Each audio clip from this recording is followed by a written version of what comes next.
This podcast is protected under the laws of the United States and other countries. Unauthorized duplication, distribution, or exhibition may result in civil liability, criminal prosecution, and the wrath of the tall man. Boy! Hey, let's talk about you, the ID10T community events at ID10T.com, like Russ Stevens, a.k.a. Cat Bus Russ, who has started a podcast called 90 for Chill, which Russ says is dedicated to movies with a runtime between 74 and 99 minutes, the time frame that I feel is ideal. Russ, I could not agree with you more. That is a fantastic idea. Russ goes on to say there are times you need a cinematic fix but don't have time for the latest Scorsese masterpiece or offering from a comic book universe. There's also times when you need a conclusion to prevent a binge costing you a whole night. My guest and I try to follow these guidelines as we chat up features that are definitely worth your time and are beyond easy to make time for. 90 for Chill, the podcast, can be found on all major podcast platforms at 90forchill.com, and that's spelling out 90, Ninety, 4 FOR, chill. So there you go. Thank you so much for sharing, Russ. Really great idea for a podcast. Events at ID10T.com for everyone else. He came back for the adventure. He came back for the romance. But most of all, he came back for the money. You mean you would have helped me without the money? I didn't say that. Deathstalker 2, Duel of the Titans. Where's Deathstalker? Somebody looking for me. Stalker! You came back! By popular demand. He has returned to fight for a fallen princess. It's a matter of life and death. You gotta help me. So begins a long and perilous journey. Many dangers. Witches, dragons. Let's cut down on the tourist trade. He will be pursued by bounty hunters and assassins. You gotta get up pretty early in the morning to catch the Prince of Thieves. He will do battle with mercenaries, Amazons, an evil sorcerer, and a wanton princess. I could just eat you alive. Bones and everything. At the cutting edge of danger.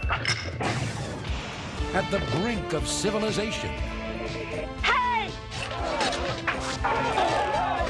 He will meet the challenge. And at the warlord's fall, thief will become king.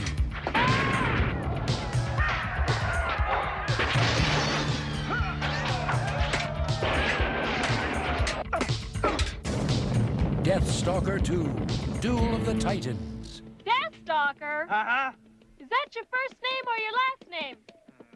Hello, and thank you for checking out this episode of I Dig Crazy Flicks with Cat Bus Russ. This is going to be a conversation with the Poetic Critic in regards to B-Fest 2026, which is kind of a daunting task, especially how they scheduled it. I couldn't really find two movies that were back-to-back that I thought I might be able to just skip. So thankfully luckily I had Dubby Jitterless Energy Blend Retro Sherbet Powdered Energy Drink. With that, I was able to manage to stay aware regardless of how short my sleep stints were. It has the same amount of caffeine as in a cup of coffee, and it's just loaded with vitamins, like an energy shot, except no battery acid taste, like an energy drink, except fewer calories, and none of that weird mouthfeel. And if you visit their website, w.gg, and use the promo code CATBUSRUS, you will save yourself 10% on your order. And look at it this way.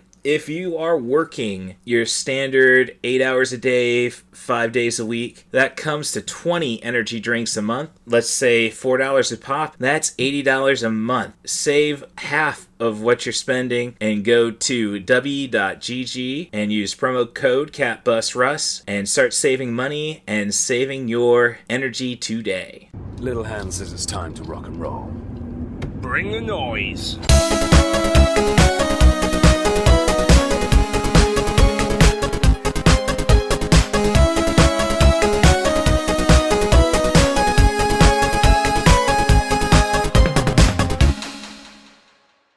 Hello and welcome to I Dig Crazy Flicks with Cat Bus Russ. I'm your host, Cat Bus Russ, and this is definitely an episode people have been calling for.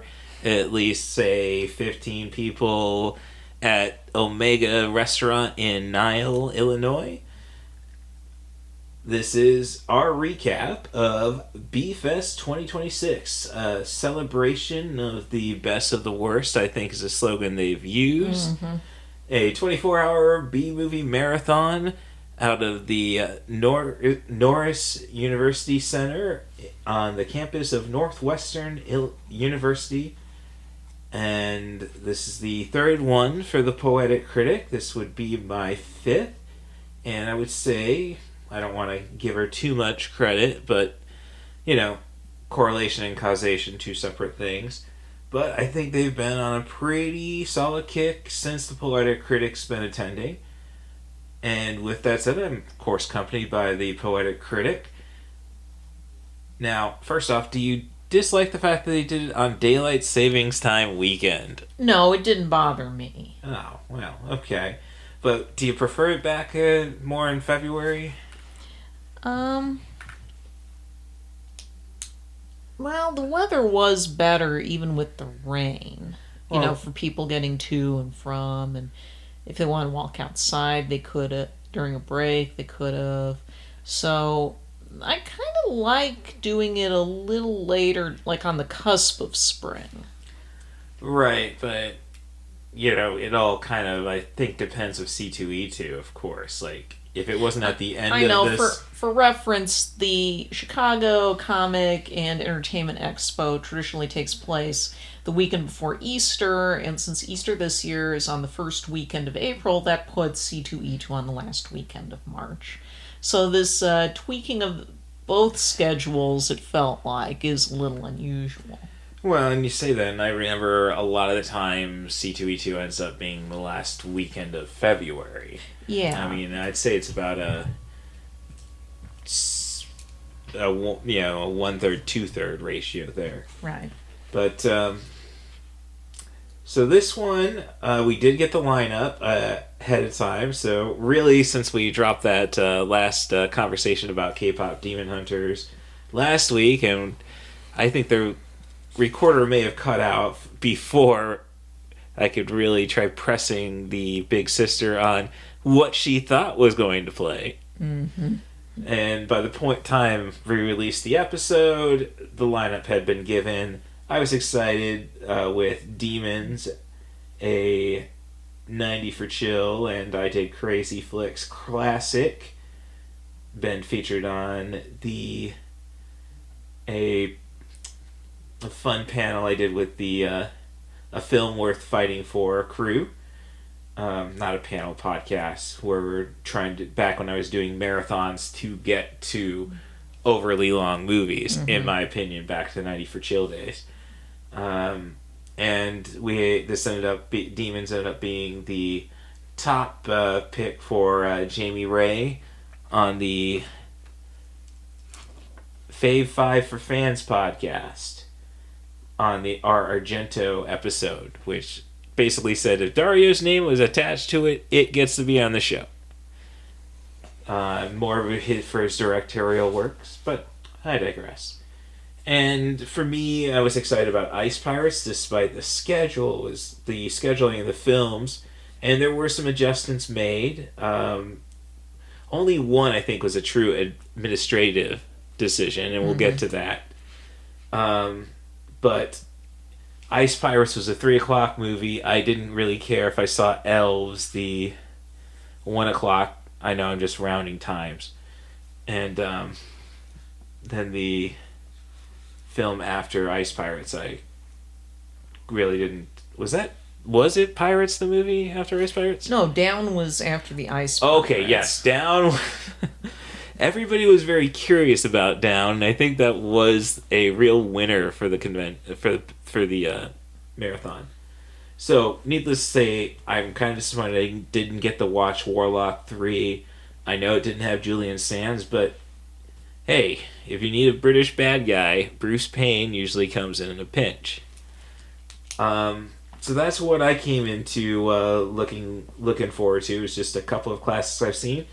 Your opinion on the lineup, and if you can regurgitate the first take. Okay. this year was kind of like the previous year in which I'd seen a handful of these movies ahead of time, whereas when I first attended in 2024, the only films I'd seen in the list were Plan 9 from Outer Space, the longest running film of the festival, and The Apple. But last year and this year, there were a handful of films I was familiar with. Mm-hmm. But there were roughly 8 or so movies I hadn't seen before. Because they did more shorts this year, and the lineup had some longer films than usual, even with the tendency to nip out the credits unless something distinctive happens during them. It did kind of feel like it was lighter on movie features. Yes. Though it probably wasn't. I took it wasn't really. If it was maybe like one feature shorter or something. Yeah, I mean, I think on my Letterboxd now I have my trending for the year thus far, 15 movies a month. I've reached 15 movies, so I guess it's finally time to plug in Pokemon Arceus. No, sorry. I have Pokemon Arceus, which I haven't opened, but I mean Pokemon Legends Z to A. Yeah, I mean, you were mentioning, though, a lot of it is you haven't seen many of these movies in, say, 20-odd, maybe even 30-odd years. Some of these, it's been a long time since I first saw them, so they weren't totally unfresh. Yes, but she was definitely preaching the value of HBO on a developing brain. Yes. Okay. So, so that's where we were both coming into it, and let it be known that Plan 9 from Outer Space was officially sponsored by I Did Crazy Flicks with Cat Bus Russ. And, honestly, I left this convention realizing how perfect Ice Pirates was, because that filled out the rest of the check marks. We'll talk about the film that knocked off the final one. But I believe you need to have roller skates at your B-Fest, and I believe you need to have blaxploitation. We didn't have that movie, but when you got a pimp bot and a joke about making your droids black to be perfect, I think that kind of... And Rollerball is just the film that's the sport we watch.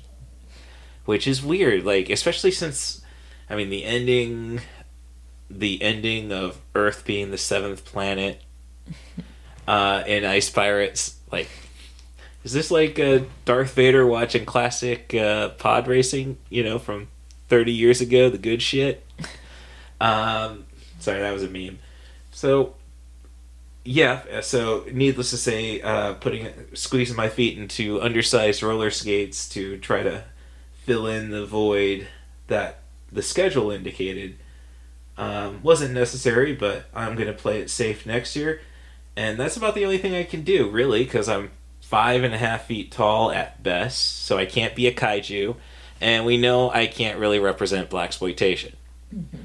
So, but I think for me, and Dad asked, so how did everything go? And I said, well, I think the quality was lesser this year, but the reactions were stronger.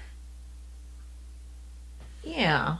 Well, I say that, but then I remember if the Footmen, the Estes Perkle movie, and that had plenty of strong reaction from a crowd that's definitely very left, and I'd say at least 20% on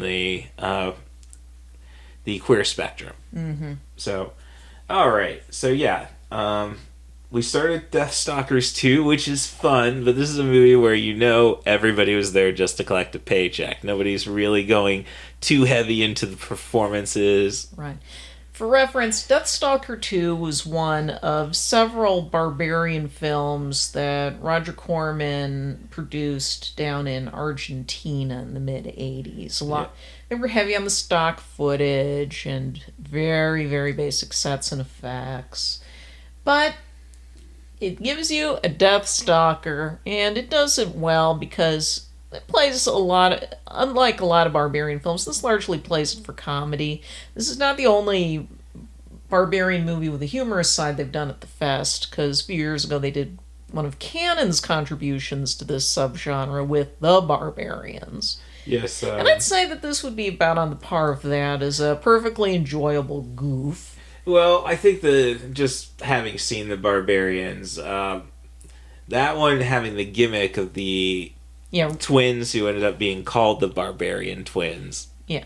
The Barbarian Brothers. Barbarian Brothers, yes. I think that one's a little more fun. Never mind, you have Michael Berryman in that one. Yeah. And we will get to Mr. Berryman later on. That was just like, I think that one, the poster definitely sold you on, yep, this is going to be goofy. Well, and I think it was a little more dramatic and such. I think, and the Barbarian Brothers were really trying to be actors. Yeah. I don't think anybody was really trying too hard, except maybe Queen Kong. Yes. So yeah, Deathstalker 2, though, it's pretty light entertainment for a Barbarian movie on the whole. To the point that this had a blooper reel, which is really unusual for B-Fest movies to have. Yes. And it did set the standard for most of the running gags at B-Fest, because once the screen, the titles, credits come on, and you have it played, the graphics all over fire, we resorted back to our... And we revived for when the fire alarm went off early on in last year's Fest, and we came up with excuses for virtually every movie to bring up. Yes, so if you had intimacy, of any kind, or some fire or an explosion, yes, you're going to have beeping. And we may have worn that out by ticks, but we'll get to ticks. And also, but more importantly, Deathstalker gave us just a horrible set for the bar that opens it. The exterior of the bar where the action proper begins it just has a bunch of crudely written signs, like the best money like a community theater production could buy for some rustic sets. And there are all these wooden kegs that are just marked beer. It's like a Mad Magazine site gag. And I think there were a bunch of signs that said beer, too. Yeah. So, beer. So everybody would chant, beer, beer, during virtually any scene that involved alcohol in the remaining movies. And again, that covered most of the movies. Right. I tried to throw some Malort jokes in, but I think, I don't know, maybe Jessica, Richie, and her crew, after experimentations with Malort, that's what tourists do, probably want to forget about that. Malort, as they like to, as one of their slogans is, tonight you fight your dad. So with Deathstalker, you end up having other themes, I guess, would also be said. The questionable consent. Oh yeah, questionable consent was one of the running themes of this festival, and awkward feminist themes. Yes, often going hand in hand with that. You do have... This would be the first movie that would feature some kind of Amazonian tribe or just a whole bunch of women running about together. And it does give us Queen Kong from the Gorgeous Ladies of Wrestling. And a particularly memorable set piece. Yes, the Deathstalker.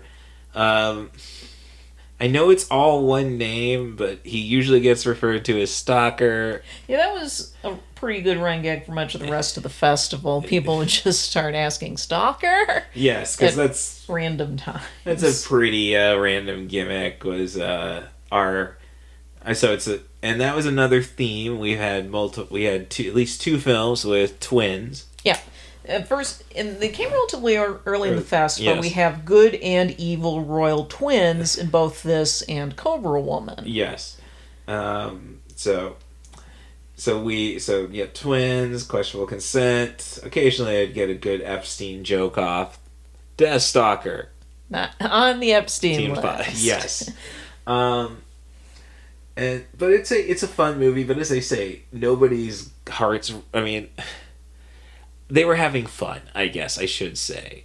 I shouldn't say nobody's hearts were in it, the performer-wise. Yeah. But, and from there, we were supposed to get ticks. Yeah, well, no, we eventually did get to ticks, but as sometimes happens, they had to swap around the placement because in this case, kind of like what happened last year with Truth or Dare or Critical Madness, they didn't have a Region 1 disc ready to go with ticks. Yes. So while they were working on getting something usable together for that, we jumped ahead to Voyage of the Rock Aliens from 1984. With that said, another common thing is we like to say the name of the, I think it is the entire presentation projector setup, the OPA. Oh yeah, the OPA running gag while they had the screensaver on while we were trying to work out the... Right. And it seems like it's always a different crew every year, which kind of makes sense. These kids do age out. Right. But Voyage of the Rock Aliens, this is the one that I think everybody gives us a title card we all pop for. The... Yes, this is a film that Vinegar Syndrome recently did a Blu-ray for. Well, a few years back. They did a Blu-ray for this one. And it was in very good condition.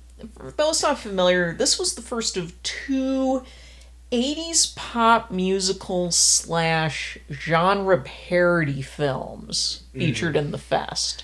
Yes. In this case, this is the one with Pia Zadora, might be the quickest way to explain it. Which is unfair. Craig Sheffer ended up doing a 10-year stint as a teenager.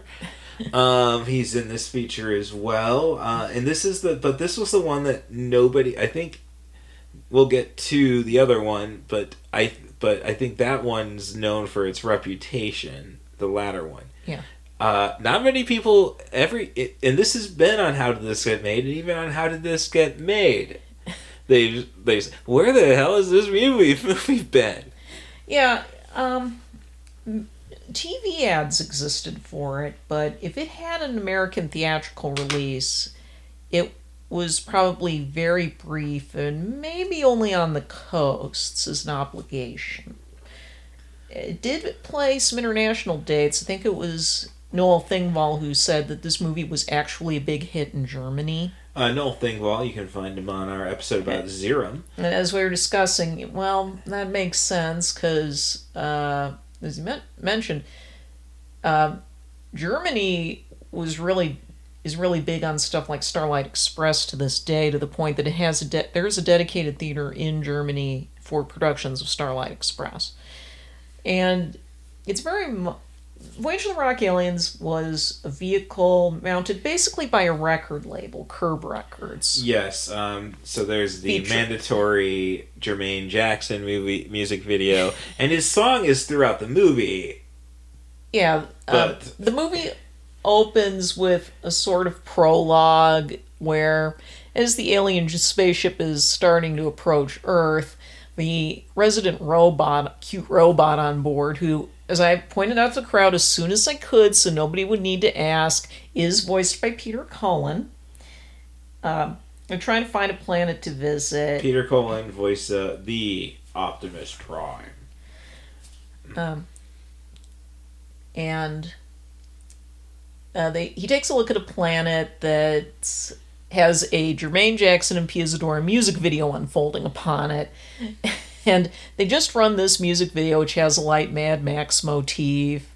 Like Mad Max meets West Side Story, and there are motorcycles and stuff. And it has nothing to do with the rest of the movie. Although, because the song was a minor hit back in '84, it was the main selling point.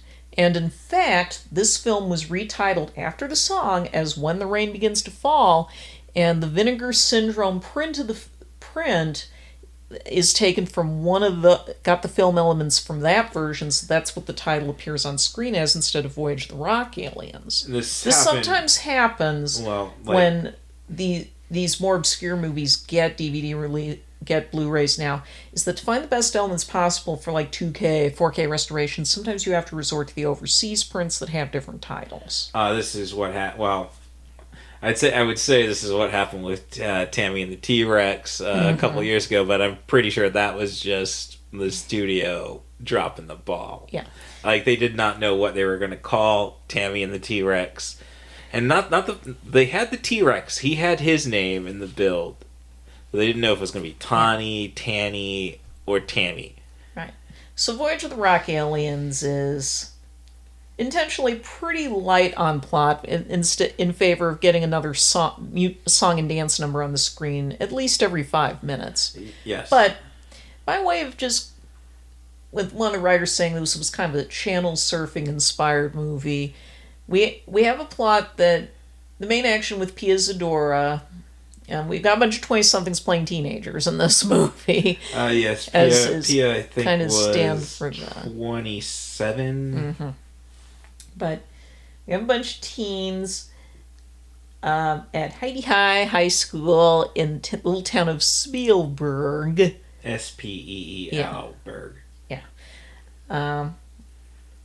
And some new wave aliens are visiting the planet, trying to find the spirit of rock and roll. And Pia Zadora is dating the leader of the pack, a Brian Setzer. Yeah, Dollar Store Stray Cats group. Yes, and who plays Rima, 50 music, while the new wave group Rima represents the aliens. Yes. So it's like the 50s throwback versus 80s MTV.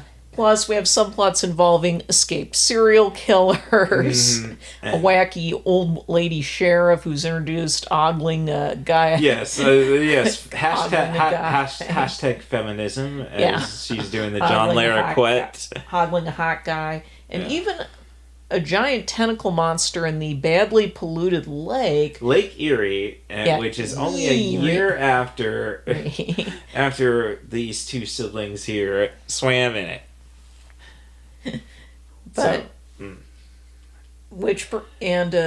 the tentacle monster actually provided the obligatory kaiju of B-Fest this time. Kind of a surprise. Yes. But we have...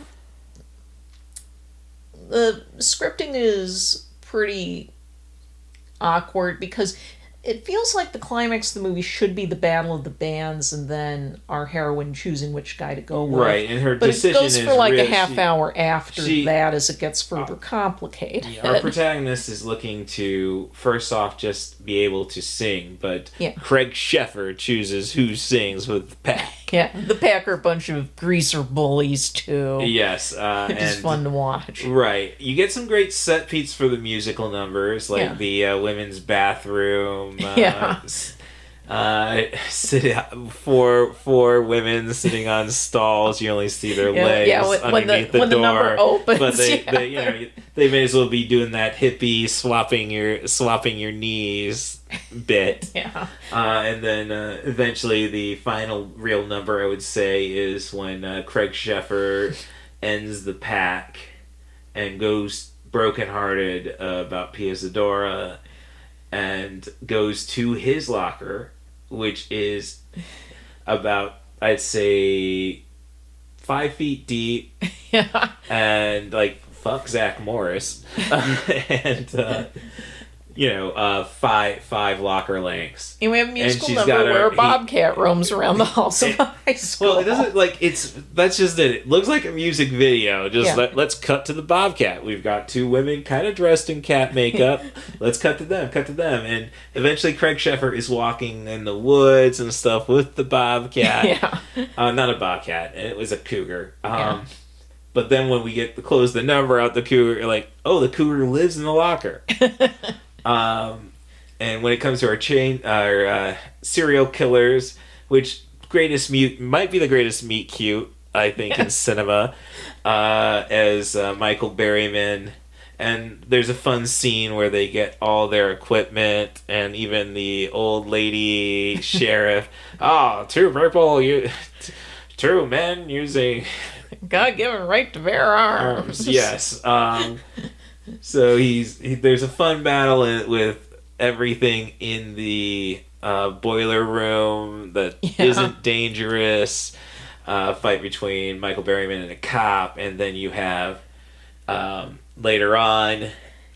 He becomes the beta couple with Piazadora's best friend. Right. The best friend, though, is trying to get with Frankie, but then she's getting chased by Michael Berryman with a chainsaw, Michael Berryman of Wes Craven movies fame, and everything looks dim for... everything looks grim until his chainsaw runs down and she ends up volunteering to help him fix it. And they end up falling in love, and he even helps save the day from the tentacle monster. And what is as close to an actual climax to the narrative as anything in the movie. And we do have jokes like our robot in the movie is also a transformer. Yeah, he disguises himself as a little fire hydrant for most of the movie. And we do get jokes about that car is parked in front of it. So another one being we finally do get what's going to happen when the dog's going to take a whiz on it? Yeah. And somebody was saying cue the dog joke, yes. But instead it. As I tried to phrase it in Soviet Russia. Hydrant pisses on dog. And I didn't care much for this film when I first saw it a few years ago on, naturally, Tubi. But especially seeing with a crowd, I appreciated it more for just that it throws everything at the window to see what sticks. It's very lighthearted, and again, that's another odd theme of this fest, is that we have a lot of movies that were a bit more knowing than usual about their silliness and content to be silly. Yeah, and I think that, as I say, critically, I cannot really stand by a bunch of these. I would say Deathstalker, 1.5 stars, but, after talking it over, maybe 2, because, at least they weren't, after watching Nano Shark earlier, where everybody is, see, we did a Naked Gun joke. These guys keep moving forward, and we'll get to a movie later, which I am standing by my number on that. And then Voyage of the Rock Alien, I only gave it 2, but I'm thinking maybe it's a 3, but definitely a 2.5 because I think it gets the job done. I revised my Letterboxd review with this in mind. I do think it is too padded. This is a complaint if there's a common flaw in some of the B-Fest movies this year is that it was maybe 10 to 15 minutes too long. Just tell Sam you're going with the elves. Yeah. And hell, we even almost had that bit in the finale, but people should see Voyage of the Rock Aliens. This is what you really like to get from B-Fest is, and we'll get to another one, which I'm not going to go and give any more, going to revamp my review 24 hours removed. Actually, closer to 36 now. Yeah. But, yeah, it's... the other issue with Voyage of the Rock Aliens is I think most of the musical numbers are something mediocre. memorable. Yes. The big dance number in the middle, and even that's kind of a knockoff of the dance number in Xanadu. Right. A little. But is a lot of fun. Lots of Scott Pilgrim jokes. Yeah. Oh, yeah. Those are some of your best riffs of the fest. Yes. But as another... Well, I said, it's the original Captain EO. Then one of the guys behind me said, yeah, it's more like Captain And that's a good way of putting it. So we get through with Voyage of the Rock Aliens. And the audience really responded to this one very positively. Yes, it's basically... You got to see this. You got to see this stuff to believe it. Is what you really want to leave B-Fest, right? Which we'll get to the end. We're gonna do a whole bunch of other movies that, if anything, it almost like for much of this fest there was a sense of escalation with how crazy some of these movies were. Oh yes. So then we found it online. So bear with with some buffering issues. So after a short provided by some, I guess, local filmmakers. Yes. A real short. Right. Unfortunately, Dreams and Prophecy. And the same thing happened with Foreskin. You can't actually find these on Letterboxd yet. Yeah. Or IMDb in the case of Foreskin. I did watch Foreskin, so Yeah. But so we were able to go online and find a streaming service with ticks. It's fun to just say with ticks. And that ended up being its own running gag throughout. So Ticks from 1993, 2 years late of the arachnophobia exploitation. Yeah, I guess that's, if you could call that a movement. I don't think it. No, was. I mean, I'm saying it kind of like how Yeah. Gremlins spawned its own thing. Which I wouldn't be surprised if Rob Hill does a video about Gremlin exploitation, especially if you're on the Bad Movie Bible's Patreon. You can watch him and Oliver Harper do a commentary on Gremlins. Mm-hmm. Pretty reasonably priced one at that. I think only $2. So good on him.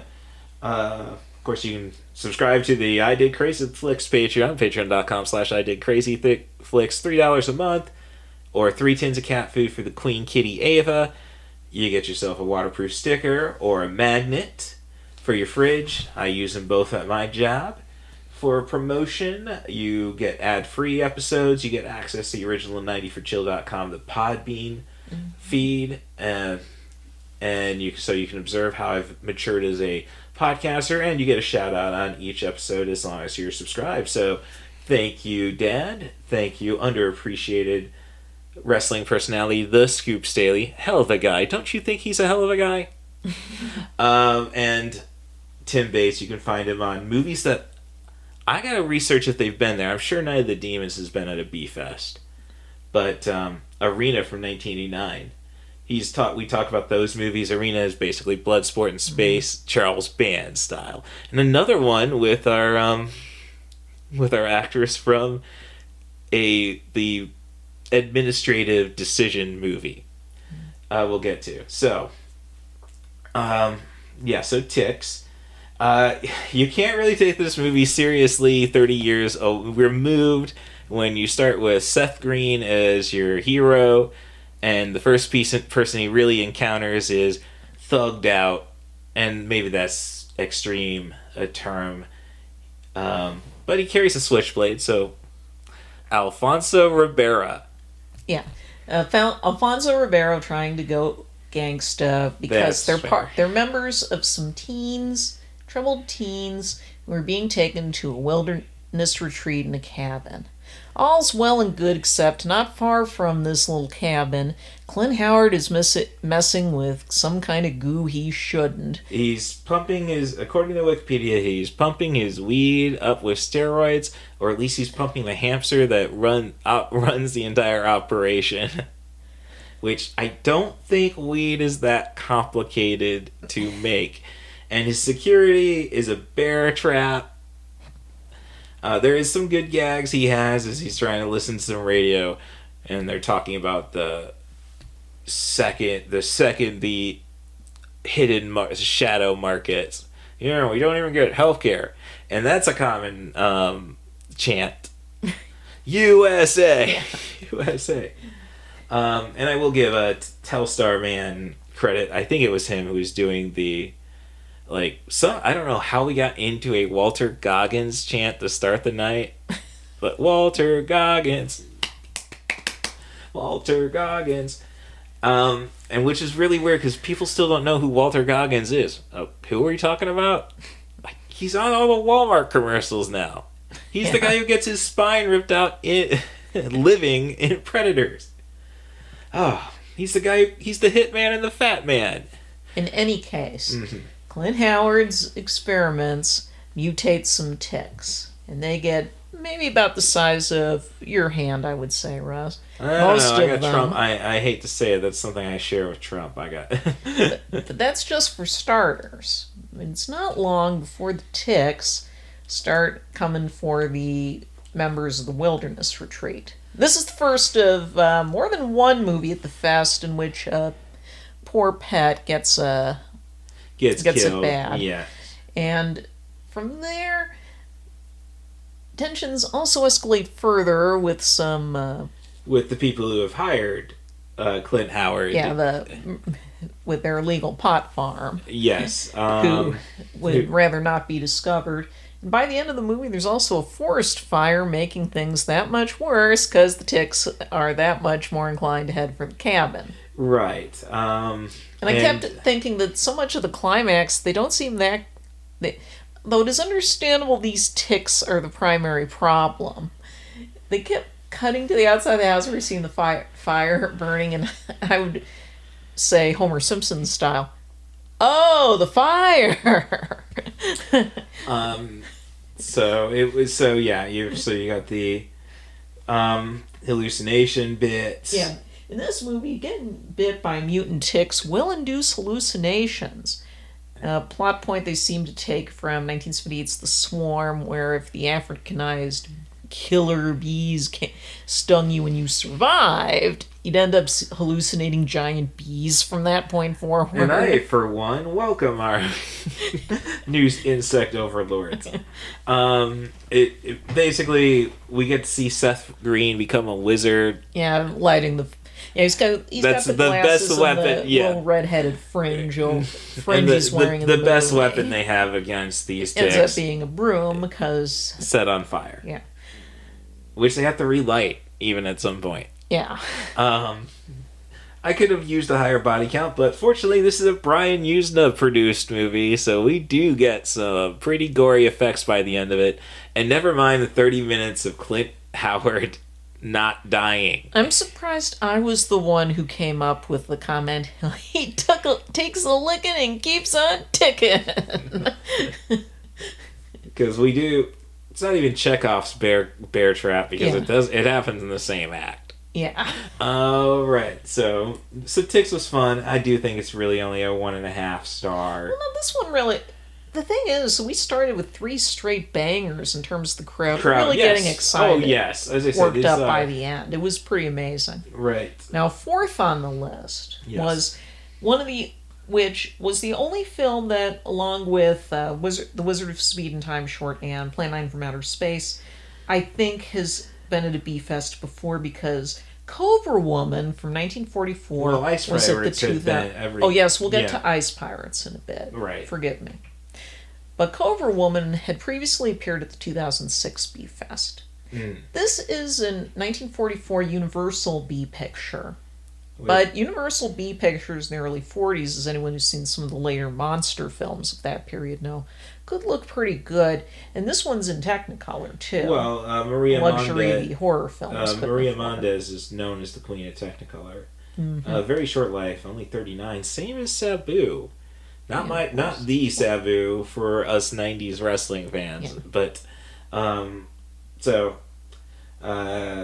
we're talking Indian Ocean. It's South Seas Intrigue. This is the second movie with a good princess and an evil princess. And the good one must return to her homeland to depose the wicked one. Not that she's aware of it. Yeah, she's not initially aware of it. And Lon Chaney Jr. Kills a few innocents. Yeah, it's for the greater good. Yeah, the greater good. But once we're all on the island, we have some jungle jitters. We have a chimp. Sabu does some particularly... There are a lot of good stunts in the film, but when you come to a Sabu movie, you really want to see him doing his stunts and interact with animals. Yes. But, it's basic B-movie fare. You do get more music, though. No songs. Yeah, there are big set pieces involving our Cobra Queen dancing around a big cobra. Yes. Which, depending on the shot, is right. either... Arachnophobia learned from this film to either commit to the dumb rubber puppet instead of cutting with an actual snake. Yeah. But it's very much this is the weirdest Oprah episode ever. Once our queen starts pointing out... The evil queen starts pointing out people that are going to be sacrificed. You get a... sacrifice and you get a sacrifice. So... And we have Vera West gowns, something that was... You could reasonably expect from Universal Pictures of this period, even the B films. and very nice use of Technicolor. Yes. So, and it was short and sweet. I could see why they decided to bring this back, and it was kind of, it didn't get the crowd crazy excited the way the previous films did, but it got a very good response anyway. Yes. And by that point, it probably was helpful not to get a little bit of a come down with something that's just light and enjoyable. Mm-hmm. And this also continued the theme of we had a lot of movies this year that would involve swordplay in some way, especially on the swordplay on the seas or near them, and what other things. Blades were a big theme this year. People with switchblades, swords, hatchets. Random hatchets. Yeah, random hatchets. Because there's a scene in Voyage of the Rock starting Alien, with Voyage of the Rock Aliens, where they're going to rough up the lead alien who puts a force field up. Yeah. And then suddenly, like, oh, I got a hatchet. Not saying you shouldn't be armed if you're in a band, but... so that's... So, yeah, then we got to Wizard of Space and Time, which... Wizard of Speed and Time. Which is a tradition. I think they only played it twice. This time they played it twice. The first time was the traditional forwards run. And usually what they do next is to run it upside down, backwards, and... upside down and backwards at once. Yeah. But this time, we had them run the short backwards, but with the soundtrack still going forwards, so we which didn't was legitimately interesting effect. Yeah. I still am trying to do my best, and if I end up producing it a third year in a row, I've got the inside now. That shouldn't be an issue. Especially when I got as I'm on my roller skates, the wizard, oh man, I should do that.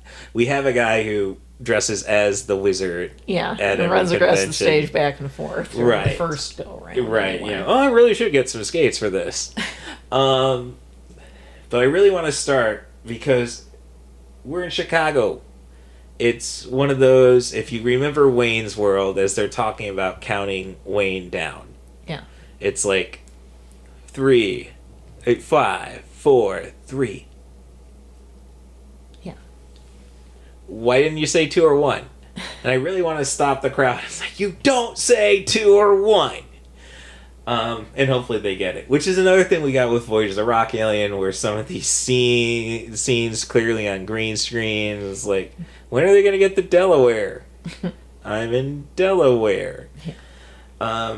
So you really nothing new with Plan 9 or... Yeah, Plan 9 from Outer Space. We didn't really have any new riffs or anything. Yeah, and it was going to suffer because of how everything was scheduled, weirdly. Because I think people were ready for Down and Ice Pirates or Elves and Ice Pirates.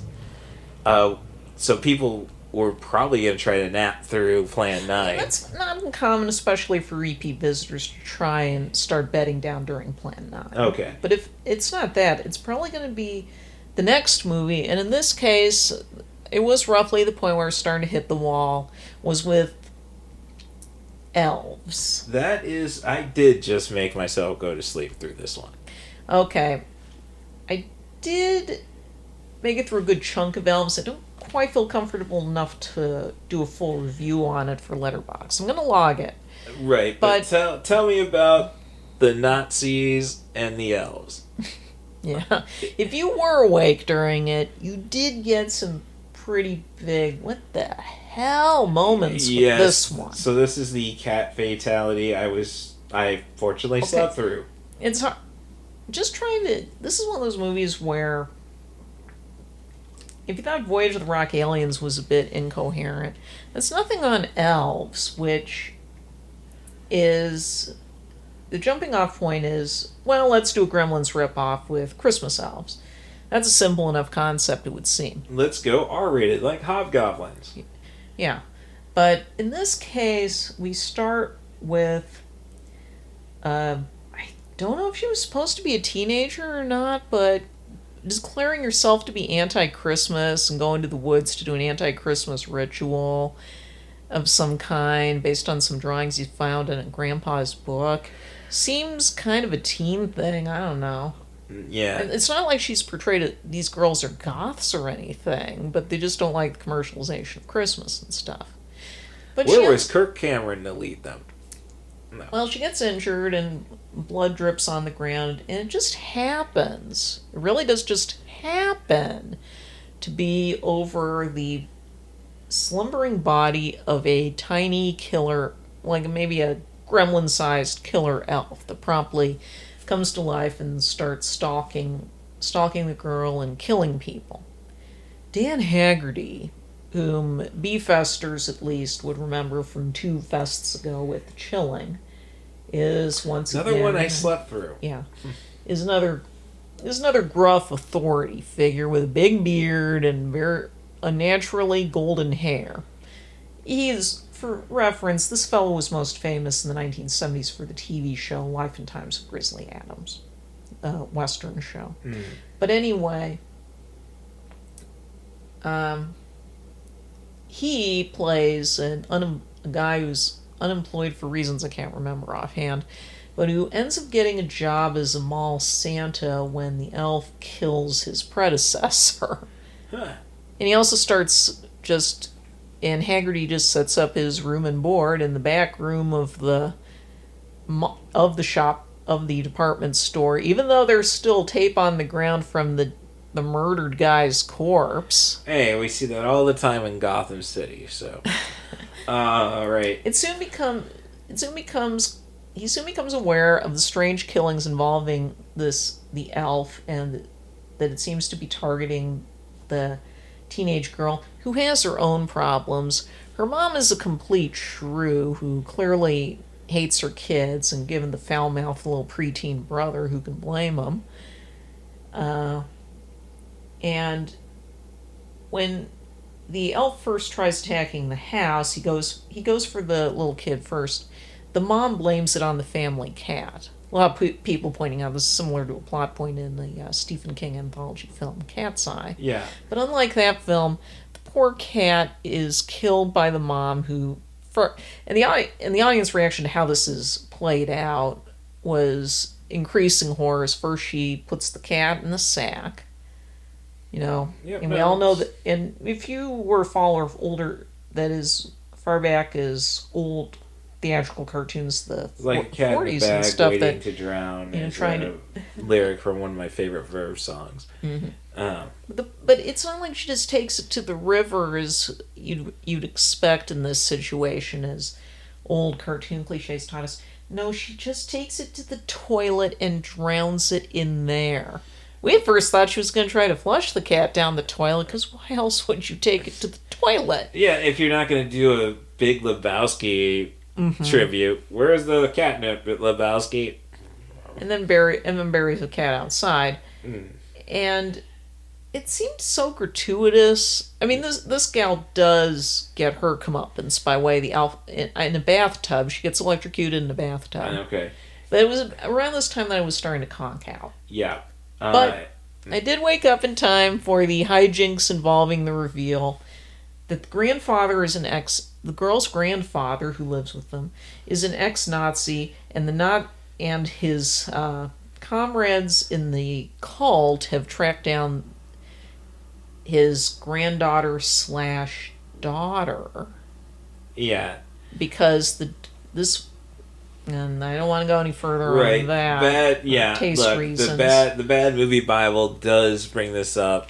I don't know if it was the Vanity Project video, but I think it was worst Christmas themed films. Oh, it could have been Monsters. I don't know, 80s Monsters. Yeah, one of those. Yes. But in any case, it turns out that the Nazis were trying to create a master race by way of crossbreeding these elves with Aryan virgins. Okay. And this teen girl is, for reasons, the last pure one. Okay. Because she hasn't been deflowered. So Dan Haggerty has to find a way to save her from the elf. And it ends on a kind of gross punchline that it was clear the audience was morbidly interested in this film, if anything, but it wasn't a film that got the kind of good natured fun and cheering some of the earlier films had. this should have been a 3 o'clocker, I think. But Now, usually they do seem to have a tendency to put the riskiest stuff not long after Plan 9. they do, but yeah, I'm saying, when you're gonna when you go from that to Ice Pirates to Down, I would have thought Ice Pirates is a nice palate cleanser, definitely. Yeah, definitely. I see why they went with the Ice Pirates right after Elves. But I'm used to watching Night of a Thousand Cats and then food fight. Yeah. Tarantino likes Night of a Thousand Cats. There's things about it that are interesting, but Food Fight, I still say, is the worst movie I've ever seen. Thank you, B-Fest. So Ice Pirate's a nice palate cleanser. People get the pop for the familiar faces.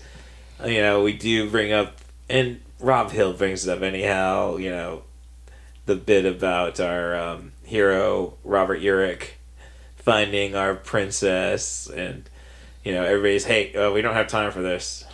Yeah, whatever happened to we rape, we pillage. Which I appreciate. I really wanted to try. That was something, just with the age of the crowd, I did not try to go into Family Tradition by Hank Williams Jr. Because I thought, I'm just saying, no, this is not a consensus issue. This is tradition. Yeah. And I can't remember. There's something earlier. Oh, somebody did Lola. Yeah. I can't remember where. I can't remember which film used. But I said, come on, this is 2026. Let's not bring up this this Tran Paranoia song. Which, honestly, Lola's a nice song. But I'm just saying, people, half the thing. The reason it got written was because of Tran Paranoia. Right. With and I think it was Noel who said, Russ, most of these people are too young to remember Lola. That's a good point. But anyway, the Ice Pirates hasn't been screened at B-Fest in a very long time, but it had appeared a few times before. It was one of the very first 80s movies to appear at the fests. And along with, I think the other really early ones were Gymkata and Godzilla 1985 were the others. We do get a bunch of people. That's another thing. If an action thing happens and they don't say parkour, the crowd would say Gymkata. Yeah. For sure. So, as I say, Ice Pirates, perfect movie now because it has rollerball as the sport they're watching, and really does play up when you get a pimp bot and painting robots black to be perfect. Yeah, we didn't have a blaxploitation movie, but we did have a lot of sassy or tough black side characters this year, starting with Tix. And in any case, I did spend a good chunk of Ice Pirates asleep, but I did get up for a fun climax involving the Crazy Time Warp again. And I can't believe I was the one who brought up the Planet of the Apes musical from The Simpsons when we got to the end. Yes. Right. So then I think the movie that really had the biggest impact at B-Fest, I think, occurred, which was Down. Yeah. Well, it definitely got the biggest audience response since we've gone through Tix. You can find this on Hulu right now as The Shaft. Yeah. This movie went through a few different titles, as sometimes happens with these international productions. But this is a remake of a movie that you can find in a lot of horror YouTube videos. That's what I'll say. Killer Elevator, and that's the simplest way of putting it. Yeah, it's a movie. More specifically, this is an American remake of 1983's Americanized, more than American, remake of 1983's The Lift which was a Dutch film, and it's by the same director and writer. That's kind of surprising they get an 18 when you think of kind of a long gap, yes. Yeah, because I mean, at least with Funny Games, there was only a 10-year 10-year gap before the director went back to it with Naomi Watts. If you compare versions, Down basically takes the stuff that works in the lift and then exponentially ups the ante on the premise of Killer Elevator. Because in this version, we have a fictitious Millennium Building in New York City that's 80-plus stories tall. I think and 91, your observation deck's on the 86. Yeah. And the express elevators just start acting strangely. And basically, it's a movie that considers all the possible ways you could be killed in or near or on top of an elevator. You say quite a few you couldn't. Yes, you say possible ways. We have both possible and impossible ways. Once you get to let's bring the... So, this film did not get an American release for another 2 years because, New York, building, skyscrapers, drama. Yeah, the film played the Cannes Film Festival to get it on the market in May of 2001. But it couldn't really get anywhere in North America so soon after 9/11. Yes. There are actually some references to the 1993 terrorist attack on the World Trade Center. Right, but I'm pretty sure, because you don't see the mouths moving, they probably ADR'd the Osama, two cops talking about Osama bin Laden, and they have planes too, and I say that especially when they're dragging Naomi Watts off after she tries to sneak in. Hey, look! She goes and screams, "Look, Libyans!" Like, hey, this is not, That could just be general foreign carelessness. And but I think cultures. we kind of forgot about the Libyans for a good after the first Al Qaeda attack. But it steps into another of the things that makes Down such an interesting film. As one of the guys said, every line in the movie is written as, or is at least delivered like it's setting up a joke. Yes. Just feels very weird in tone because it's not an outright comedy. Yeah, but it definitely has. It does reflect, I was discussing with the people behind me, a guy who is clearly not an American and definitely didn't have English as his first language, and how that sometimes can really result in strange, affected dialogue. Especially as he's clearly leaning into a lot of New York and Jersey stereotypes with these characters. Right. So, I mean, there's been plenty of movies since 2000. Hell, I think Final Destination, that was 2002. But decapitations in elevators. We have a blind person who was asking for it. Yeah, and that's a lift from the original film. Yeah, sadly the puppy was not. I mean, it was even the puppy's barking, "No, don't walk into the empty elevator shaft." It's like, and you're hoping the straps on the setup break, and like, oh, I regret so many things. Woof. But like the first scare is a group of pregnant women in the express elevator, and their experience, no deaths, just hopefully no deaths. Obviously we have some preemies out of that induced labor, just like Perfect Strangers, not like but have that, and then I think we could have cut right to the rollerbladers, because that's when I think we really got behind the movie. Yeah, the death of the rollerblader. Because this has makes absolute no sense until you get to the end, which still doesn't make any sense. Rollerblader crashes into a car as two guys are racing around New York. Yeah, in the underground garage of this building. But He's lands nursing right in front of the elevator. And the elevator opens him up, sucks him into the car. It goes up to the 86th floor in less than 2 seconds, shoots him out, goes through the chain link fence, goes through 12 inches of plexiglass. It took him longer to hit the pavement. The helmet, it does nothing. And that's when the movie really kicks off, and we have a really disturbing, totally nonsensical death of about, say, 12 people in the elevator, and we're more or less commenting on the kid who pisses himself. Well, he wasn't very hydrated. But the best thing, on top of this sheer insanity, is that there is no opening title, so it's like we are rewarded for sticking around and seeing. There's no opening credits, so Edward Herman pop get surprised up, Dan by, Hedaya, Dan Hedaya, Ron Perlman, and Michael Ironside all show up in the movie in significant roles. And Michael Ironside's supposed to be German, but that makes no effort for an accent. Yeah, this is not the only. Yeah, we had a few movies with evil Germans this year, didn't we? Yes. But yeah, Down is something I think.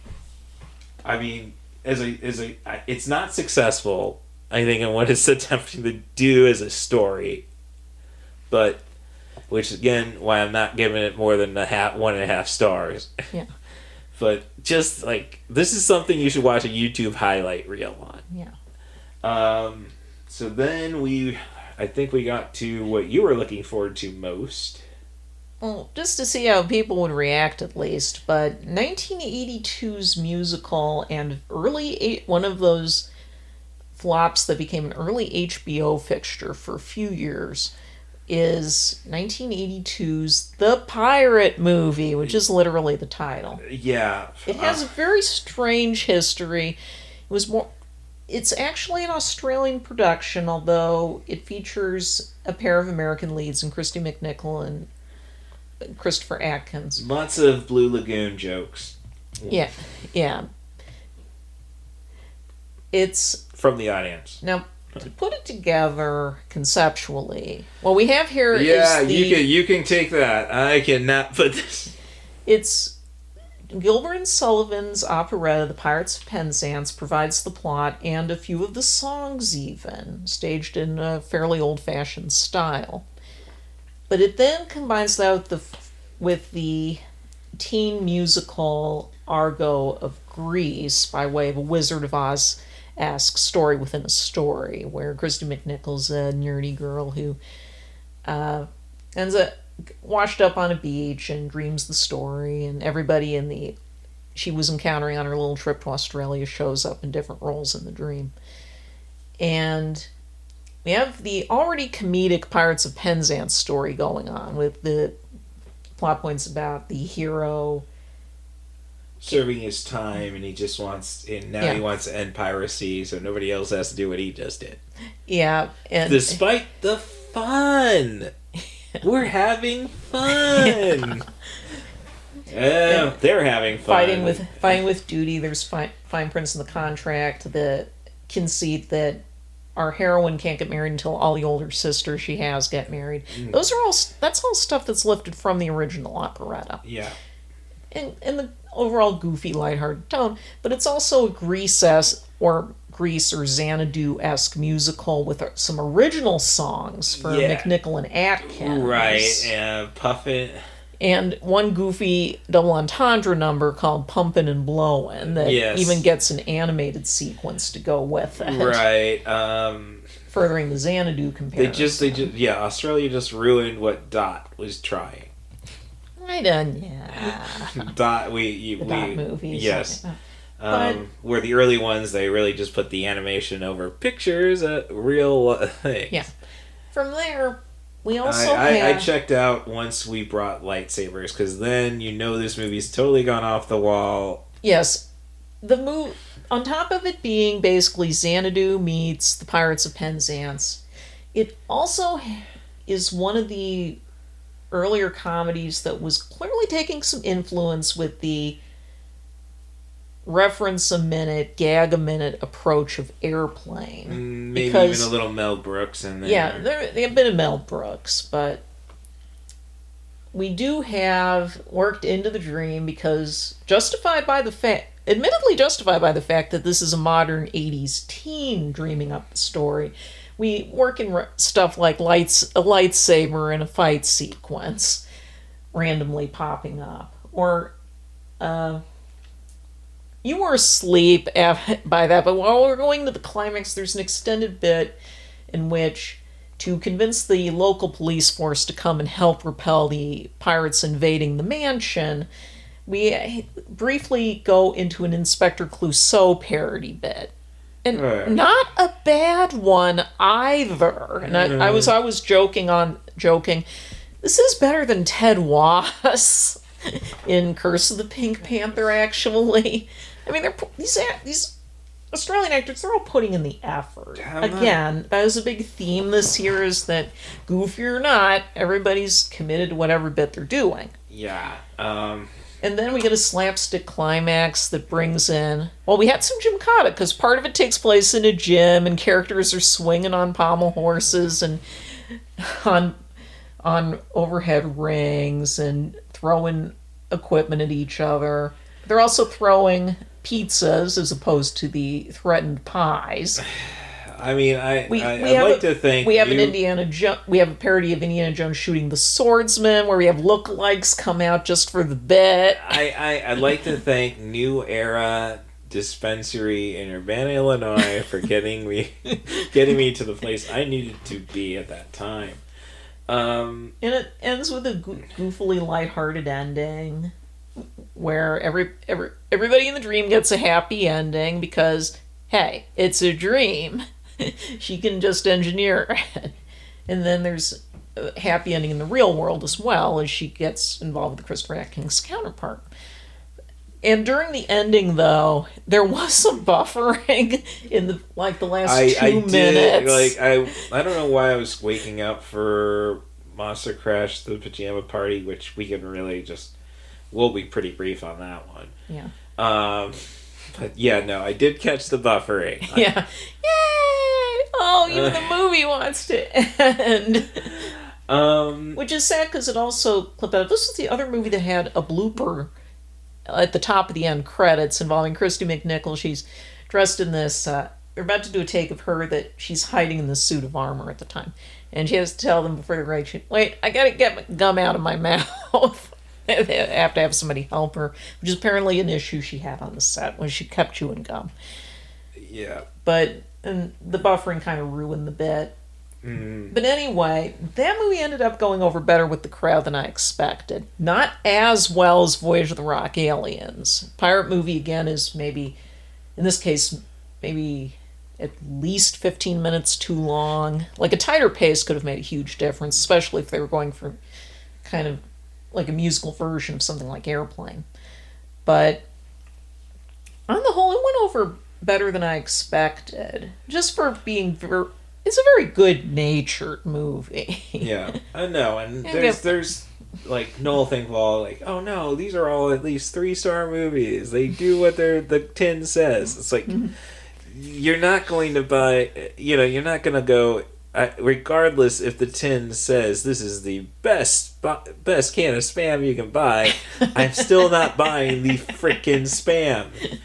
Okay, so then we get to... Okay, we have a break for breakfast, yes. And then it's Warlock 3. I ended up sleep. That was one I wanted to be awake for, and yeah, I think by that the edible had put me in the place I needed to be.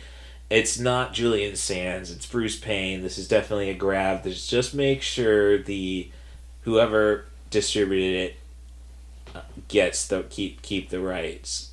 And yet there weren't more of these movies, and I was discussing that with the guys.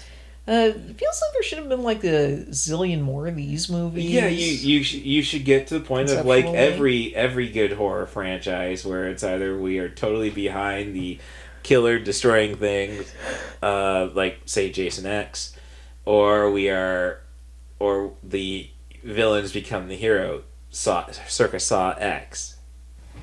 Well, what we have, but I was awake for Warlock 3, and what we have here is as Noel put it very nicely, this is Yeah. in the vein of the soap Dark Shadows, basically. A young gal comes to a purportedly haunted house she's inherited, and they're going to work on, her friends are there, and they're going to work on fixing it up. I can and tell you stuff. why there's no further movies. This is a Trimark picture. Oh. Okay. I see. So we couldn't get canon, but Trimark or Vidmark and New Moon, those are those, you know, you want to have at least one or two. Okay. One about everything. Anyway, she comes to the house. She's got a few friends there ready to fix it up. And there's also one guy who comes ahead of them and is the first one to die in a pretty good kill involving a ladder, but that's the only really elaborate death you get in the movie. Well, that's This is not a movie that has a lot of big kills in it. Oh, that's standard horror. You get the coolest death out there, and people are like, "How are they going to top it?" In this case, they definitely don't do that. Yes, but I'm just saying that's just what you do. But Noel Flingel and the other guys agreed.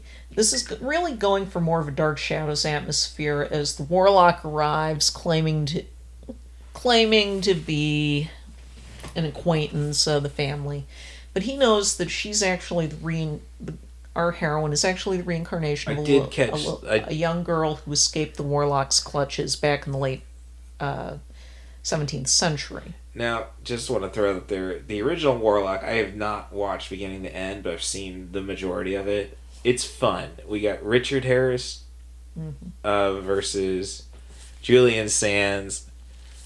We get dead children. You know, that's and everything just works. And they made a sequel, and as I say, then Trimark gets the rights. Yeah. We get some low-key hijinks as we do get one good kill from a good guy who has some information about the house's history and how it connects to the warlock. He gets strangled to death with by his bow tie thanks to the warlock's magic. And that is a kind of cool death, as somebody in the crowd said. Did anybody have death by bow tie on their bingo card?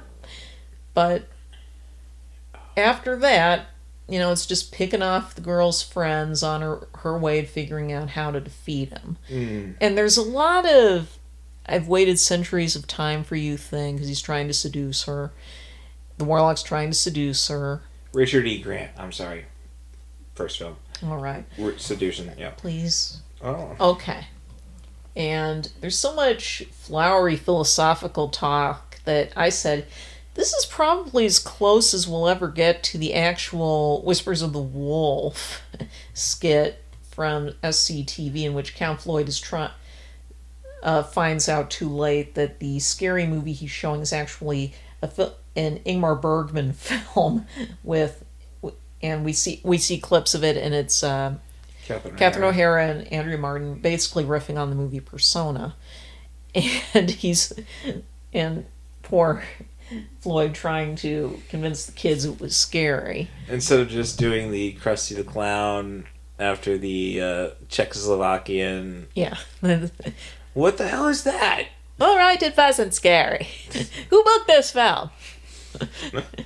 But, so, it did have some moments that worked up the crowd, like the earlier kills, but they get less inspired as it goes along, and the ending's kind of dragged out. There's no final twist or anything. Yeah. And... which is pretty common for that era. I mean, the Leprechaun 2, same story, essentially. So, it wasn't a total dud with the crowd, because it provided a lot for us to riff on, at least. I think we were ready for not breakfast. Particularly inspiring. Well, this was the movie that was after breakfast. Okay, that's... all right. And then there was a little more shuffling of the schedule, and we went on with the... not according to the poster I got for sponsoring, but... the second short of the day, which was... Monsters Crash the Pajama Party. All right. Monsters Crash the Pajama Party, which is a spook show short from the 1930s and into the 1960s even. This was made in 1965. There was there will be traveling shows with performers who go with city to city with these short form pieces and make them the centerpiece of a spook show, where you'd also have like maybe sideshow acts and hypnotism demonstrations and such, along with showing some feature-length horror films. And this is very much on the cheap. I mean, we only have one gorilla outfit when you definitely need three. Yeah, it's a cheap, short. I do like the gorillas throwing signs up trying to tell us what we... And it's an intentionally goofy short about some mad scientist who wants to turn girls into gorillas and takes advantage of some girls and their guys coming to the purportedly haunted house for a pajama party. There's hardly any jammies even in the film, and they're mostly on the gorillas. I've seen a lot of Herschel Gordon Lewis movies kind of look like this. Yeah, the look, but definitely not the substance or the fake blood that Mr. Lewis brought to his pictures. Right. And it's very poorly lit, which I think may help with the fact that you're supposed to have people going matinee on the audience. Yeah, the ending of the short is contingent on a performer dressed as a gorilla running into the audience and abducting an audience plant. I was wondering if they were going to set this up for us or not. They didn't, and I guess some of us thought maybe we should try and get into it as soon as we try and get into it for them, but we thought of it too late. Yeah. I thought of it too late anyway. Right. No, I think everybody... So, and that pretty much meant this one went with whimper rather than bang. But, that led us into our Bruceploitation. Yes. Which got everybody going. This is another one featured on probably multiple videos on the Bad Movie Bible because of Bruceploitation and yes, James Bond's exploitation. Yes, it's The Dragon Lives Again is a 1977 effort that was one of many films that came in the wake of the unexpected and unfortunate passing of Bruce Lee in the mid-1970s.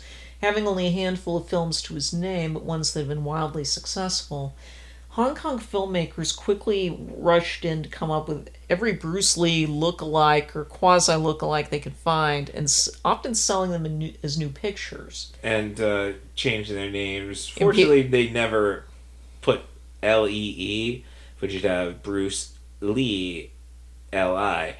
You'd have Bruce Leong. There were many such filmmakers, and I guess Jackie Chan first got his start in these sort of films. Yes, he did. I think Sammo Hung may have been the coordinator on this, if I heard Noel correctly. In any case, there was a subgenre of the Bruceploitation film where films that were actively supposed to be about Bruce Lee and his adventures coming back from the grave or in the afterlife, as in this case, where Bruce Lee is in the underworld, and he's basically fighting everybody, except everybody includes the Exorcist, the Godfather, James Bond, Clint. They don't call him the man with no name. Emmanuel of famous softcore porno films that were an international sensation of the time. I think Roger Ebert would say the first one is not a softcore porn. On the other hand, he's accompanied, but the people on his side are the one-armed swordsman, Kato, from the Green Hornet, and Popeye the Sailor Man. We only have one European in this movie, and that's Emmanuel. Yeah. And I did forget about Zatoichi, who's a bad guy just because he's Japanese. Yeah. Let's pick on the blind. The blind did not have a good time. Oh yeah, blind characters didn't have a great time this year. They were getting picked on a lot. But after the low key response to Warlock 3 Monster Crash the Pajama Party, this kicked off another round of continually escalating craziness. This is the one that you were able to talk. You told David about your boyfriend. My boyfriend David and he's was talking immediately about looking on Tubi to find it. Yeah, because he's a big fan of like bootleg safari and stuff. And if this is not a total bootleg movie, I don't know what is. But happily, even with all the copyright violations involved, this does have a physical release, and you can find it on streaming. And it is pretty joyful experience for the crowd. This is what Tim. I did get a bit dosy at points because there's only so much people kicking each other, and on a low budget I can take without kind of zoning out. But this was a very joyful experience for the crowd. Weird kung fu movie with gratuitous nudity. Lots of gratuitous nudity was showing up in a lot of these movies too. I mean, heck, you even got that in Tick. You got a flash of the boobies. Yeah. It's a. So this one, but just the sheer audacity of the craziness before lunch. Yeah. And then, which we'll get to our administrative decision. I didn't really stick around for the raffle, but I was able to grab whatever was left, a copy of Best Defense with Dudley Moore and Eddie Murphy. I want to see how these two movies work together. And this was probably I'd say the biggest dud. I think if they didn't make the decision. Hey kids, look what you can win in the Krusty Sweepstakes.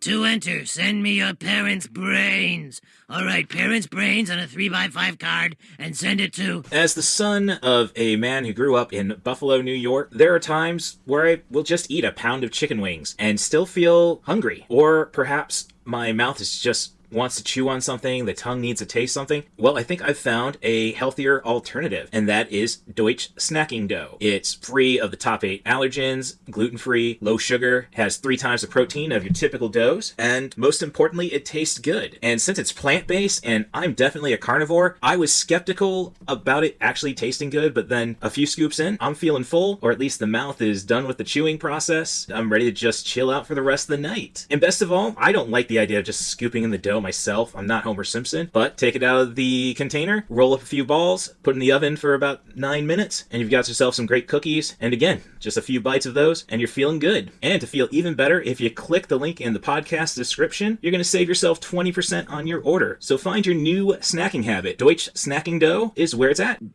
We've had a doozy of a day. A real doozy. As I was saying, they didn't make the administrative decision, but she was saying, before we had to swap the batteries on my Zoom P4, you need a lot of more buzz bars in this room, Rory. Power strips. Okay. She wanted me to bring up the short I watched. It was great that they had a short earlier, Dream and Prophecy. Yeah, we had Dreams and Prophecy. Which was a nice, fun short by was it the Minnesota crew? I can't remember. Yeah, sorry about that. I don't have the poster with me, which has all the sponsors. Well, the poster last year they listed the sponsor associated with the title. I digress. This is a parody musical called Foreskin about after a guy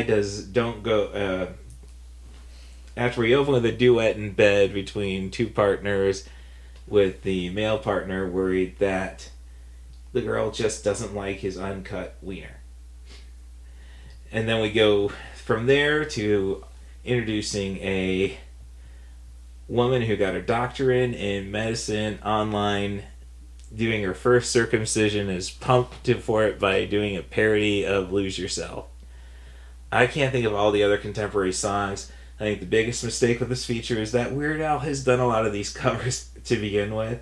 The last one is a parody of Party in the USA, which I was immediately going to say Party in the CIA. And so they're not up to Al's level, but the imagery is you got to appreciate the effort. If you go to my Blue Sky at CatBusRuss, I do have a link to the Vimeo video of that. So if you want to watch it, I think it might be. It's fun. It's 15 minutes, which is a nice, like, I don't know. Maybe it got us a little too relaxed for the least effective film, I think, at B-Fest. The Anthony Michael Hall buddy cop comedy. A Gnome Named Norm, or Upworld, which was the title we had on this print. Oh, okay. Did we see who distributed this one? Or? No, I didn't. I think it was Vestron. Okay. So, yeah, I can't remember who Vestron's... Well, I'm just saying, I know Vestron's got their own retro lineup. Somebody bought a lot of the rights to that. Like, I know, thinking of Clint Howard, there's I think only 4-pack, like, of the 4 sequels to Silent Night, Deadly Night. Not to say that you really need to see Silent Night, Deadly Night if you have Silent Night, Deadly Night 2.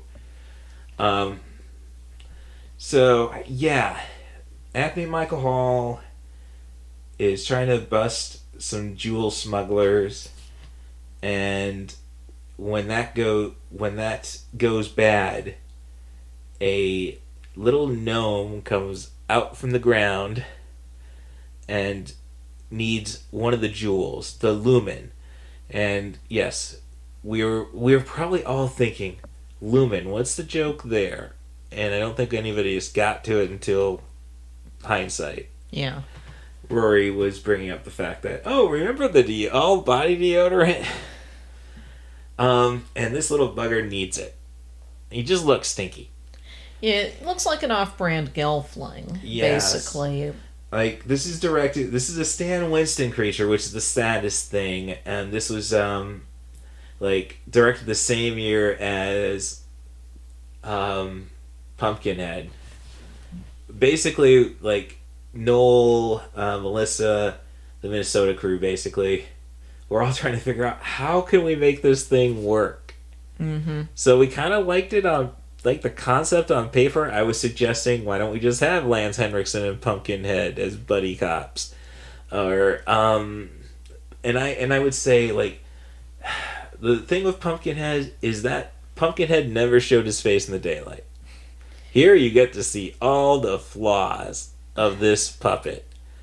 There's a scene where, after Rory points out, he roofies Anthony Michael Hall to go and do his own thing. It was magic. That's at least... Okay, now we'll get out of the Rupentanol jokes. He's walking down Venice Beach. He's just got a ball cap and sunglasses. And we see him walking towards the beach, and numerous people are just shouting for him to keep on walking. Yeah, the audience did not like Norm. Yes. There's no way around that. It's an off-brand Gelfling. It's very Uncanny Valley. It could have stood to be maybe a cuter character, or maybe a grumpy character. Yeah. More homely, like Hoggle and Labyrinth. Yeah, pick a lane. That was another buddy cop we were suggesting. Yeah. I'm thinking there's way too much police procedural. It should just be like Beverly Hills Cop. The fact that it does play everything else straight, and as Noel said, I mean, it's not that different conceptually when you think about something like Turner and Hooch, where we have the dog that gets involved in the murder and gets teamed up. But when you plays all the police procedural cliches very, very straight. Yeah. To the point that we have Jerry Orbach, whose chief turns out to be the primary antagonist. Hey, no spoilers. If we had to suffer through this, they should suffer. No, go ahead. Despite if you want to go to Tubi. They literally, at one point they're interrogating the gnome and he slaps him just like you'd see somebody do to a perp on Law and Order. Yeah. There are a lot of Law and Order jokes because of Jerry Orbach's presence alone. We're really feeling for Claudia Christian, who gets to play the love interest, or well, not necessarily the love interest. She's sexualized by Norm. Yeah, he's a weird little character. And then you have other decisions, because this just comes from How Did This Get Made for me once. How Paul Scheer was talking about working with Martin Kove on his NCIS parody that was on Adult Swim, and he was saying, well, Martin Kove was difficult to work with because we didn't have him play anybody named Martin or Kove, but we had somebody else be Kove and have the last name Kove, and he's getting confused on set. And we have Robert Z'Dar in this movie, but we have a character who's not Robert Z'Dar, whose name's Z'Dar. Yeah. It's not spelled the same, to be fair. Right, but I'm just saying, like, if Robert Z'Dar looks better than your puppet, and no offense to Robert, but you were a maniac cop. He's just a big guy. Imposing guy. Mm-hmm.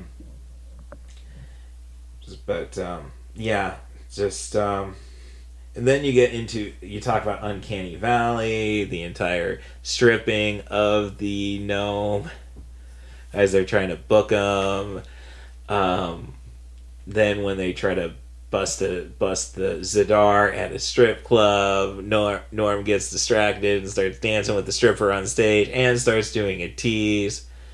I mean, that's weird, but that'd be a good point to start the movie, because then you go right into the car chase with a hearse and a procession. There's a car chase involving a funeral procession, but on the whole, the problem is that it can't pick a lane and stick in it. This doesn't work as a children's movie, but it doesn't work as a film for adults either. It's not appealing enough for that. There's such competition for interesting stories you could tell in this way. I was thinking of something like Who Framed Roger Rabbit that was made around the same time. Right. Well, that was a big thing. Like, everybody's doing research on their phones about this movie and trying to figure out, why does this suck so hard? Like, Rory suggested that, this was probably greenlit because everybody thought Howard the Duck was going to be a success.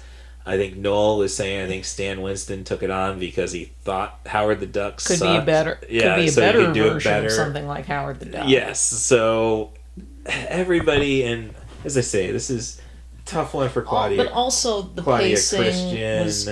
A lot of people thought the pacing was really off. Like, it's only 84 minutes, and as I said, we usually nip out the credits on these films, but as somebody said, this is supposed to be 84 minutes, but it feels like we're at an hour 45 and there's still stuff to go. Yes. Yeah, this is a check your watch.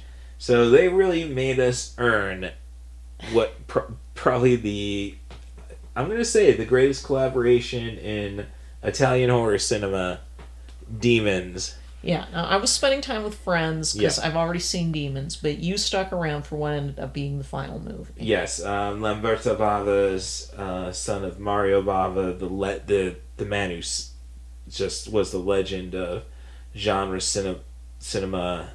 He never really did anything poorly, and then Giallo, and the script's from Dario Argento, and it's like Dario probably thought, this is a little too crazy for me. But hey, Lamberto, he can handle it. And I just love it because it's got color schemes that remind me of Suspiria. You get the classic, the heavy metal soundtrack, which Rory pointed out when we were describing it to David. And then we got the punks that we needed just so we get a few more songs in off the soundtrack. You have a movie that my big thing was calling out Chekhov's everything, because we eventually end with our heroes fighting out the demons. This is Evil Dead in a movie theater, essentially. When somebody puts on the mask and gets scratched, like in the movie, Nostradamus' demons have all, prophecy has come true. You have but the mask was on a prop display with a dirt bike and a samurai sword. And then, thankfully, it's warranted that a helicopter crashes through the ceiling of the movie theater for our heroes to escape.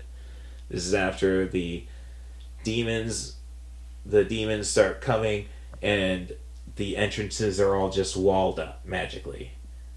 You have crazy imagery, like we've spoken about this on the show with Jonathan Romeo of A Film Worth Fighting For.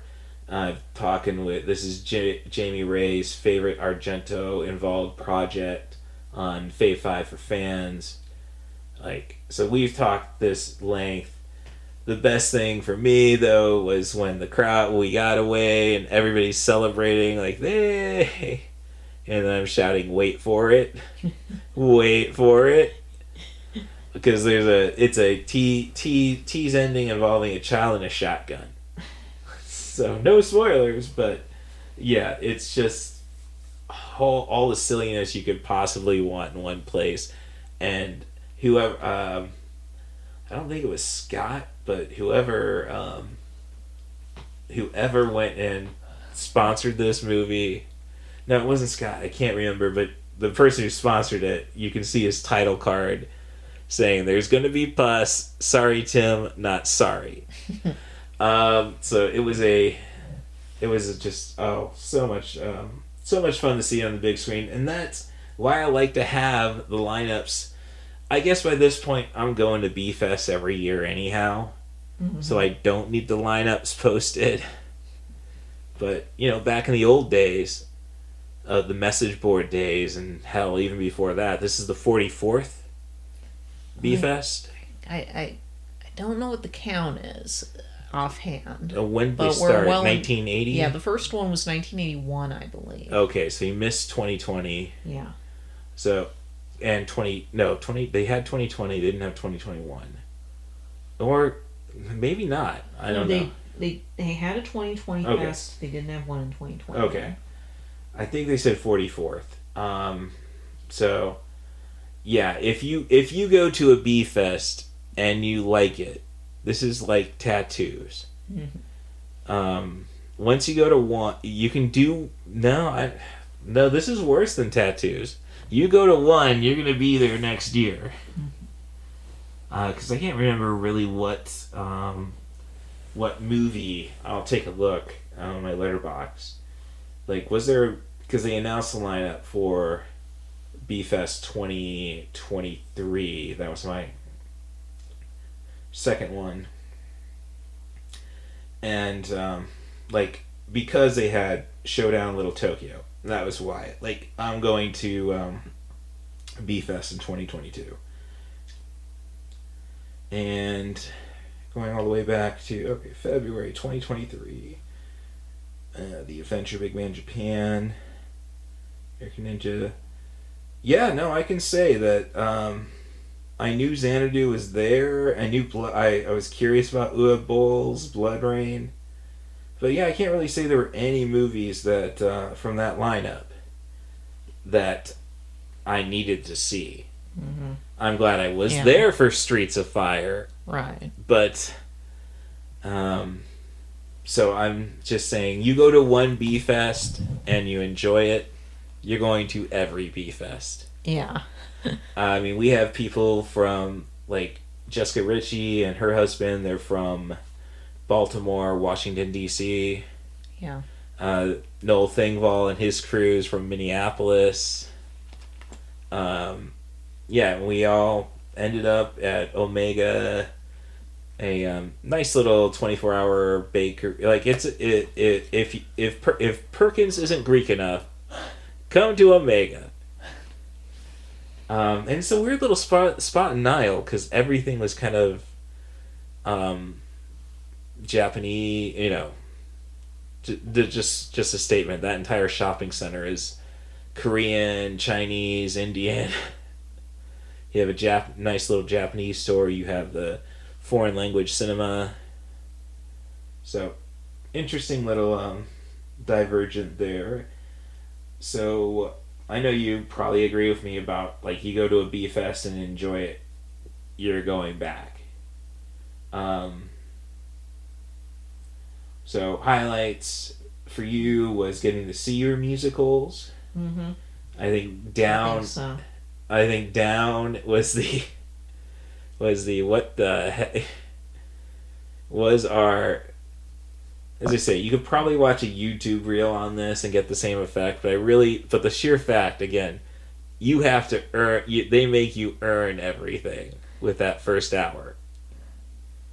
Like, you get through that, just you're gonna. I think so. Down, I think, was the biggest impact for me. I mean, finally realizing how perfect Ice Pirates made this trip worthwhile. Yeah, so sponsorship. I did sponsor Plan 9 and The Wizard of Speed and Time this year, like I did last year. And I, just because I was last to getting there, honestly. But I think I know the inside game now. So I don't know what I would sponsor right off the top of my head. I think we need, if you want more musicals, I think we need G.I. Joe the movie. You wanted more cartoons. Because we didn't really have any cartoons. No. Animation seems to be one of the things that B-Fest hasn't really done a lot of over the years. Well, occasionally they've worked it into shorts, but it's hard to find that sort of a movie, especially if you're going to go with something in English, that's both quirky and off-brandish enough to work at B-Fest without being a dreary slog. Well, I mean, this is not a fest where something like Rock-a-Doodle or Quest for Camelot or films like that would do particularly well. Well, there's always a Deep Hurting, which was Food Fight my first time around. No animation the second year I went. Third year, I did get more the third year, dare I say. Yeah, because... but last year we had Transformers, I just love that it's The Transformers, the movie, which went over pretty well. But prior to that, the only other animated feature I can think of offhand that ever played B-Fest was 9 Lives of Fritz the Cat. Which Scott did not go over that well. Yeah, it's like, I'm very much about Basky guy, like... Well, he didn't direct this sequel. Oh, the 9 Lives. Oh, no, sorry. Yeah, I've seen enough images from that. I don't really... I can see how that one really felt. We were having a discussion about that animation there. There's a lot of... Like, I really want to see Rainbow Bright and the Star Stealer again. That's one of the few movies I think would work in this context. Yeah. Yeah, but I think G.I. Joe, the movie, just for the fact that you have a musical number essentially at the beginning of the film, as Cobra's trying to destroy the Statue of Liberty.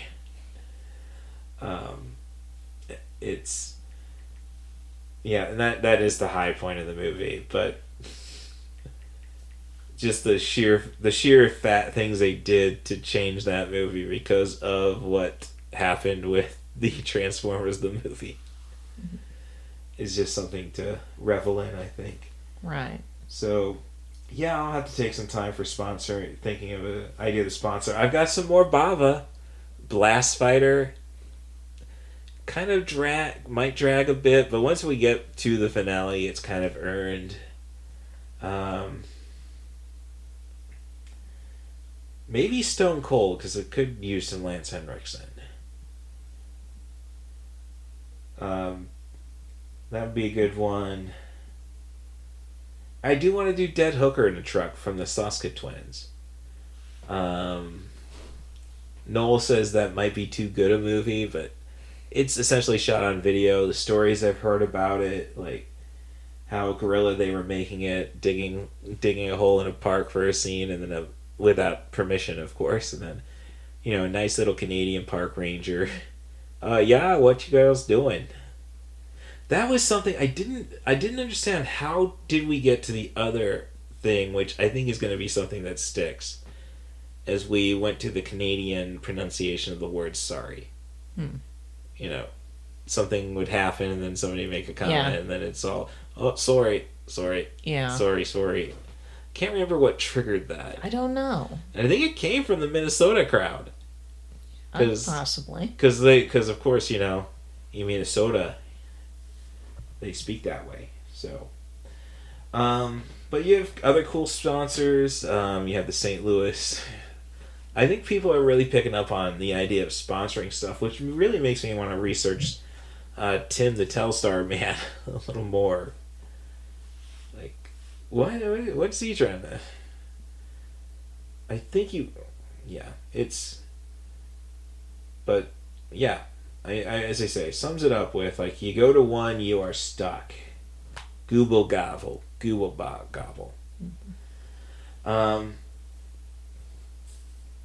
I don't know, maybe to kill some time sometime, maybe show Clerks the Animated Series episode or something. Because we did get cartoons like that, my first one. I had to go and sit through Hanna-Barbera's Godzilla before the important thing is opening strong and landing the plane, I think. Yeah, so... Alright. Well, I'll get through my formalities then. If you want to help the podcast out, of course, there's patreon.com/IDidCrazyFlicks. You could also rate and subscribe on your favorite rate and subscribe on your favorite podcast apps. 5 stars preferably. Be as honest as you like in the comments. I will listen to them and be a better podcaster for them. So thank you. You can also be a guest on the podcast, which is what I prefer, especially when you got a table of 15 people asking, so what's coming up on I Did Crazy Flicks? Oh boy.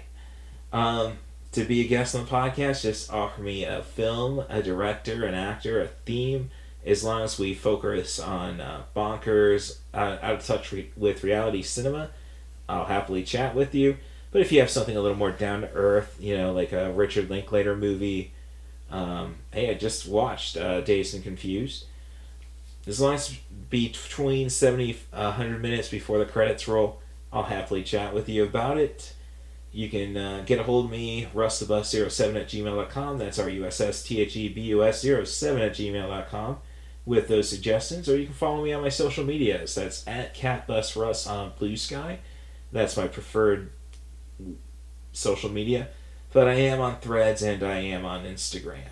Mm-hmm. You can find the Poetic Critic on Letterboxd. See what she's thinking about movies. And she has her own page on the ididcrazyflicks.com. But it's letterboxd.com/ThePoeticCritic, all one word. So, anything else you'd like to add? Not tonight. Alright, so... And yeah, I think that is it then. Thank you very much for listening to I Did Crazy Flicks with Cat Bus Russ, and I hope you have yourselves a good spring. Superman! And I guess my older sister gets the ba-da-ba-ba-da-ba Superman soundbite, because I of course have to pay my tributes to Station Marie Harden. Thanks for keeping an eye on me, keeping me out of too much trouble, and being my inspiration. And I hope you're doing the same for everybody else you touched in your life. And I hope you're squeezing the ectoplasm out of the most juggle of kitties. Skimbleshanks, the one-eared angel.